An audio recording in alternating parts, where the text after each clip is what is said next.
યશોદાને ખબર પડી કે કનૈયો જતો રહેવાનો છે અહીંથી, એટલે આખી રાત યશોદાને ઊંઘ નથી આવતી સાહેબ, બહુ રડે છે. કનૈયો સ્વયં પોતાની મા પાસે શું આવે વિચાર કરો, કારણ કે કનૈયાને ખબર છે કે આ મારી છેલ્લી જ રાત મારી મા પાસે છે, પછી મને મા નહીં મળ્યા. એટલે સાહેબ જેટલું બને એટલું તમે તમારા માના ખોડામાં હોવાનો આગ્રહ રાખજો. હા, કારણ કે માં જે વાલ કરશે ને એ દુનિયાની અંદર કોઈ બીજી એવી તાકાત નથી કે તમને વાલ નહીં કરી શકે. પણ જો પત્નીના ખોડામાં હોતા તો એ વાલ કરતી કરતી કહેશે કાલે ચોખા નથી ભાઈ, હા આપણે ધ્યાન રાખજે, તેલનો ડબ્બો નથી ધ્યાન રાખજે. તો તું બે વાલ કરે છે કે મને ટેન્શન આપે છે. પણ માં એમ કહેશે કે દીકરા ચિંતા ના કરતો, કાલે હું ઉપવાસ કરી લઈશ, પણ મારો દીકરો દુખી ના થવો જોઈએ સાહેબ. એમ માં સૂતી હોય, માં બેઠી હોય તો સાહેબ માને ખૂબ પ્રેમ કરો. એટલે જ આપણા કવિએ બહુ સરસ માં ઉપર ગાયું છે. હા, બહુ સરસ. તું કિતની અચ્છી હૈ, તું કિતની બોલી હૈ, प्यारी प्यारी है हो माँ, हो माँ, हो माँ, हो माँ. ये दुनिया है वन है कांटों का, तू फुलवारी है हो माँ, हो माँ, हो माँ, हो माँ. સાહેબ જગતની અંદર બધું જ વેચાતું મળશે પણ મા બાપ નહીં મળે સાહેબ. એટલે જ કહેવાય છે કે ભૂલો ભલે બીજું બધું પણ મા બાપને ભૂલશો નહીં. એમ યશોદા સાહેબ ખૂબ રડે છે, કારણ કે કનૈયો કાલે વિખૂટો પડી જશે આપણાથી.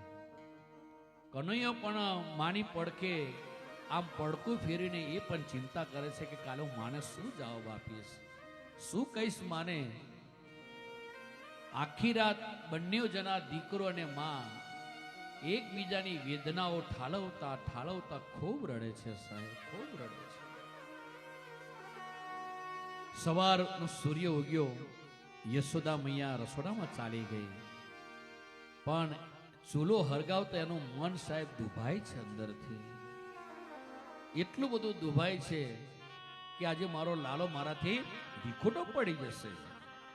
અને પરિણામ નંદરાયજી યશોદાને કહે છે લાલાને જલ્દી જગાડ, જલ્દી જગાડ, કારણ કે મથુરા જવાનું છે. સાહેબ એ માની જીગર નહીં ચાલતી જગાડવાની. આ ખબર છે કે લાલો જાગી જશે તો મારાથી વિખૂટ પડી જશે. અને પરિણામ સાહેબ ખૂબ આજે માએ ધીમા પગલે ધીમા પગલે ધીમા પગલે લાલા પાસે જાય છે કે લાલા જાગ બાપ જાગ. આવે લાલો તો જાગતો તો પણ લાલો માની રાહ જોઈને બેઠો તો કે હવે માં જગાડે તો જ હું જાગું, બાકી ના જાગું સાહેબ. અને માએ જ્યારે જગાડ્યો નહીં ધોઈને તૈયાર થઈ ગયો, એક બાજુ સુંદર એવું એના માટે હટાણું પણ તૈયાર થઈ ગયું, કારણ કે મારા લાલાને વચ્ચે ભૂખ ના લાગે, અને ભૂખ લાગે તો એને કંઈક ખાવા માટે માએ સરસ આજે તૈયાર કરી દીધું. અને એ ટાઈમે સાહેબ આખા વ્રજને ખબર પડી ગઈ કે લાલો વ્રત છોડી રહ્યો છે. આખું વ્રત સાહેબ આક્રંદ કરે છે, ખૂબ રડે છે. ગોપીઓ પણ એટલું બધું પોકે પોકે રડે છે. કનૈયો પણ વિચારમાં પડી ગયો કે આ બધાનો શું જવાબ આપીશ આવે.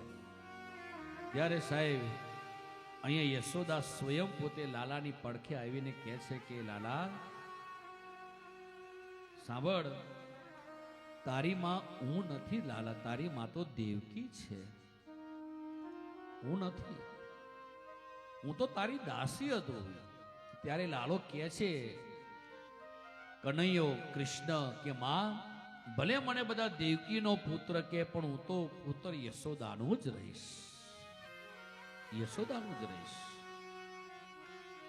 અને યશોદા કહે છે કે લાલા, મેં તને ખાંડણીએ બાંધ્યો તો દીકરે ભૂલી જઈશ ને, યાદ ના કરતો.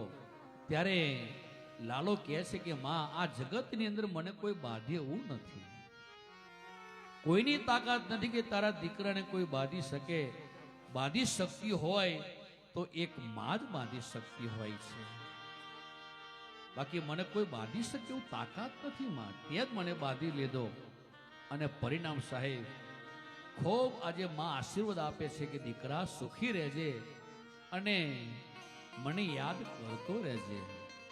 સાહેબ લાલો એ યશોદા મૈયાને જે આશ્વાસન આપ્યું, કહ્યું કે માં અવશ્ય હું આવીશ તને મળવા. જા, બસ હું તને એક દિવસ મળવા આવીશ.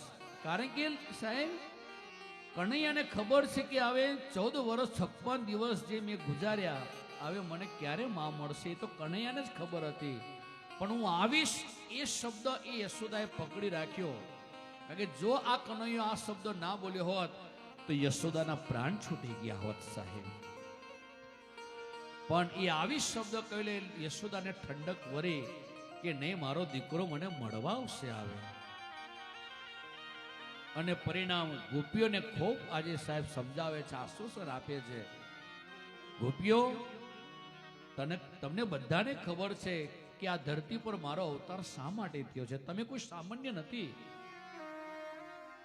પણ તે છતાંય ગોપીઓને કૃષ્ણ છોડવો ગમતો નતો સાહેબ. એટલી બધી આક્રંદ કરે છે, રથની સામે સુઈ ગઈ સાહેબ. ખૂબ આજે આક્રંદ કરતી કરતી, નહીં કનૈયા, અમને છોડી ના ચાલે જતો બાપ. કારણ કે આ જે તે માહોલ બાંધ્યો છે એ માહોલ પછી દુનિયાની અંદર ક્યારે મળે કોને ખબર. ત્યારે કનૈયો કહે છે કે ગોપીઓ, સમય પૂરો થાય એટલે દરેકને ચાલ્યું જવું પડે છે. ગોપીઓ, હવે મને જવા દો, કારણ કે હવે મારે જે લીલાઓ કરવાની છે હવે કરવાની છે. બાકી અહીં રહીશ તો પછી મારે આ ધરતી ઉપર આવવાનો કોઈ મિનિંગ નહીં રહે, કોઈ અર્થ નહીં રહે. મને જવા દો. ગોપીઓને ખૂબ આશ્વાસન આપ્યું, વચનો આપ્યા. ત્યારે ગોપીઓએ કહ્યું કે કનૈયા, એક વચન આપ, જો તું આ ધરતી પર ના હોય અને તારા સમાચાર જો અમારા કાને મળી જાય ને તો અમારા પ્રાણ છૂટી જાય એવું વચન આપીને ચાલ્યો જા. પછી અમારે જીવાનો કોઈ અર્થ જ નથી આ ધરતી ઉપર. અને ભગવાને એ વચનને સ્વીકારી લીધું. જાઓ, એ વચન તમને આપું છું કે મારા સમાચાર જો તમને મળે તમારા પ્રાણ પણ છૂટી જશે. પરિણામ સાહેબ ગોપીઓને આશ્વાસન આપતા આપતા છેલ્લે રાધાને મળે છે. રાધાની સામે તો સાહેબ રાધા કાંઈ બોલતી જ નથી, બિલકુલ નહીં. ગોપીઓ તો કાંઈક બોલી, હિંમત રાખી રાખીને બોલી, પણ રાધા તો નથી બોલી શકતી સાહેબ. હવે રાધાની સામે કનૈયો ઉભો હોય ને, તો કનૈયો ના બોલે, રાધા ના બોલે તો કેવું લાગે સાહેબ. અને પરિણામ રાધા કનૈયા પાસે અંદરથી માંગણી કરે છે, કંઈક આપતો જા કનૈયા, કંઈક આપતો જા મને. આવે બાકી મારો તો જીવન પૂરું થઈ ગયું. હવે તારા એક જે કંઈ પણ મને પ્રસાદી આપીશ એ જ મારો આધાર રહેશે, એ જ મારું જીવન રહેશે. તો સાહેબ કનૈયા શું આપ્યું હશે બોલો રાધાને? અને એ ટાઈમે કનૈયાની વાલા વાલી વસ્તુ શું હતી? એની બંસરી હતી સાહેબ.